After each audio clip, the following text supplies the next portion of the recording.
አንድ ቀን የኛ ነው፣ አንድ ቀን የሌሎች ነው። አንድ ቀን ጠግበህ ትበላለህ፣ ሌላ ቀን ትራባለህ። አንድ ቀን ትደሰታለህ፣ ሌላ ቀን ትከፋለህ። ይህን ሁሉ አላህ ለሕክማ እንዳደረገው በማወቅ ሙእሚን ሊረጋጋ አላህ የመረጠው ሁሉ ኸይር ነው ሊል አላህ በወሰነው ውሳኔ ሁሉ ሶብር አድርጎ አጅርን ሊፈልግ ይገባል። ችግሮችን ሁሉ የሚያስወግደው አላህ፣ መልካምን ነገር የሚያስገኘው የሚያመጣውም አላህ ብቻና ብቻ ነው። ኸይርን ከሰጠኝ አመሰግናለሁ። ማልወደውን የሚጎዳ የሚመስለን ነገር እኔ ላይ እንዲደርስ ከፈቀደ እታገስለታለሁ። ያለሱ መግቢያ የለኝም። ያለሱ ብጠራው ሊሰማኝ የለም።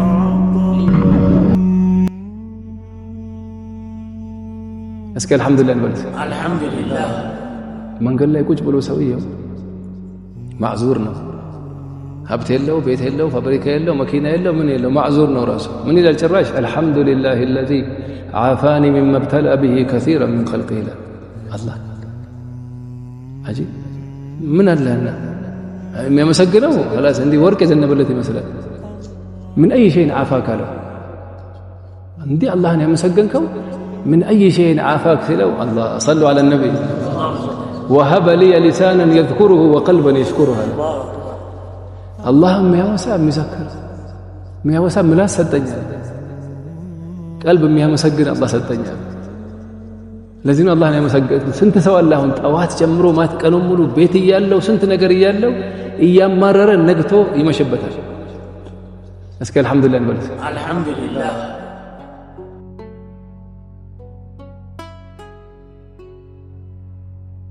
ሱብሒ የደረሰ መሰለኝና ወደ መስጊድ ሄድኩኝ። ለካ ሰዓቱ ገና ነው። የድሮ ሰዎች ቤታቸውና ቀብራቸው ይቀራሉ። ስለዚህ ሁልጊዜ ሞትን ለማስታወስ ችግር አልነበረባቸውም። ሰዓቱ ስላልደረሰ አንድ የተቆፈረ ጉድጓድ አገኘውና ትንሽ እንደዚህ ተጋደምኩኝ። በህልሜ ምን አየሁኛል? ሼኽ ሳሊሕ ረዲየላሁ ዐንሁ ጠቅላላ ከቀብር ውስጥ ያሉ አምዋት ወጡና ሳያቸው ሁሉም ያምርባቸዋል።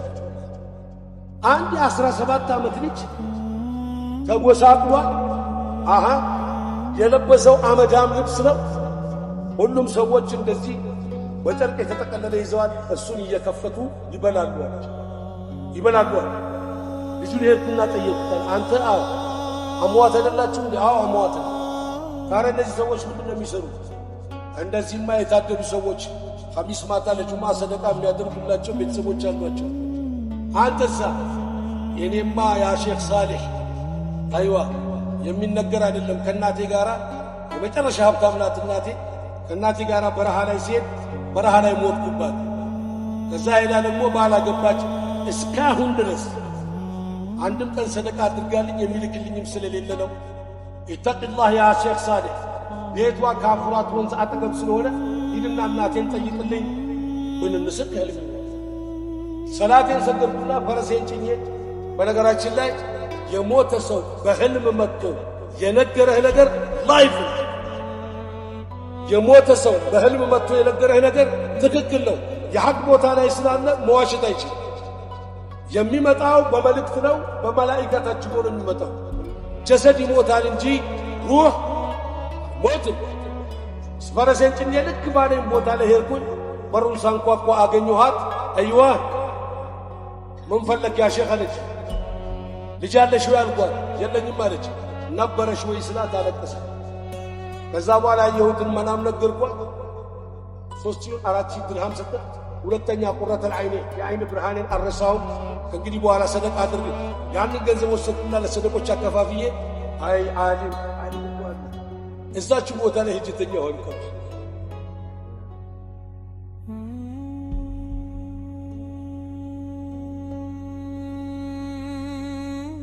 አትጠራጠር፣ ጥቂት ጊዜ ነው የቀረህ። ሰው ምኞቱ ነው እንጂ ረጅሙ እድሜው ረጅም አይደለም። አላህን ፍሩ ብሎ የሚናገረውም ምን ያህል አላህን ፈሪ ነው? እየሰማን ያለነውስ ምን ያህል ተገስጸናል? የአኺራ ጉዳይ በጣም ችላ የምንልበት፣ ሒሳብን ረስተን ረብል ዓለሚን ፊት መቆምን ዘንግተን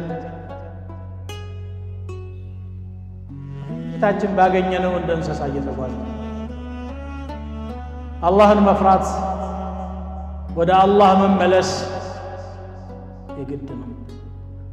አትጠራጠር፣ ጥቂት ጊዜ ነው የቀረህ። ሰው ምኞቱ ነው እንጂ ረጅሙ እድሜው ረጅም አይደለም። ምኞቱማ ገደብ የለውም። የምኞት ሰነፍ ማን አለ? ليس بأمانيكم ولا أماني أهل الكتاب من يعمل سوءا يجزى بها በእናንተ ምኞቶችም አይሆን እንደው መልካም ጀነት ለኛ ታላረገው ለማን ሊያረገው ይላል። አላህ ወዳጅ ያጣ ይመስል ለፈለገው ሰው ያረገዋል። አንተ ለዛ ብቁ ነህ ወይ ነው ጥያቄው እንጂ አርግልኝ ብለህ መለመን እንጂ ለማን ያረገዋል? ሲቸገር ነው የሚሰጠው። ባዶ እንዳትሆንበት ነው።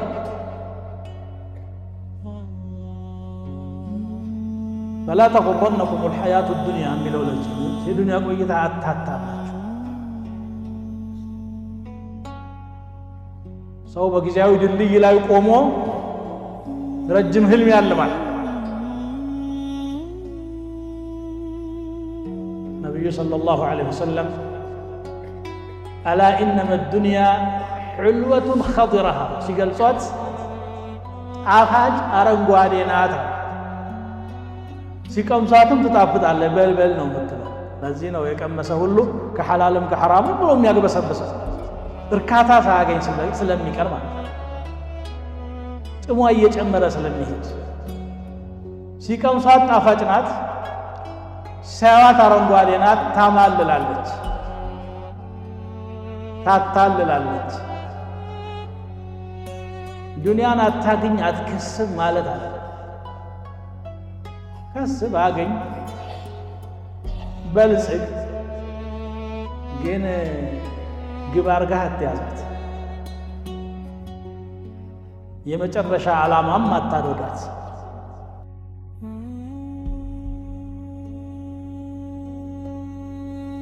ሹክር ማለት ሶስት እርከን አለው።